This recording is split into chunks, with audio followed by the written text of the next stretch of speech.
விஜயிடமிருந்து விவாகரத்து கோரி செங்கல்பட்டு நீதிமன்றத்தை நாடியிருக்கிறார் சங்கீதா. கடந்த ஆண்டு பிப்ரவரி மாதம் முதல் வாரத்தில் சங்கீதா விவாகரத்து மனுவில் கையெழுத்து போட்டிருந்தாலும் கூட இந்த மாத இறுதியில் நீதிமன்றத்தில் அது தாக்கல் செய்யப்பட்டு 3 நாட்களுக்கு பின்னர் அந்த மனு இப்பொழுது பொதுவெளிக்கு வந்திருக்கிறது.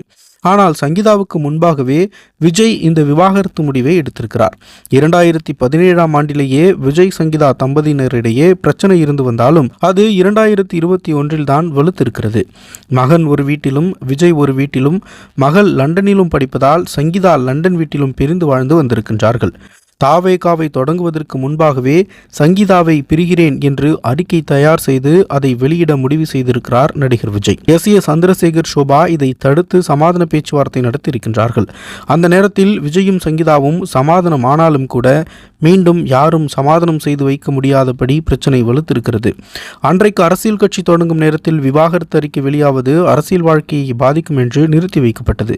ஆனால் இன்றைக்கு தேர்தல் நெருக்கத்தில் சங்கீதாவின் விவாகரத்து மனு வெளியாகி பரபரப்பை ஏற்படுத்தியிருக்கிறது. இது பெண்கள் மத்தியில் விஜய்க்கு இருக்கும் செல்வாக்கை சிதைக்கும் என்ற பேச்சும் எழுந்திருக்கிறது. இதனால் கடுப்பான விஜய் அப்பா அம்மாவிடம் சண்டைக்கு நிற்பதாக தகவல்கள் வெளியாகியுள்ளது.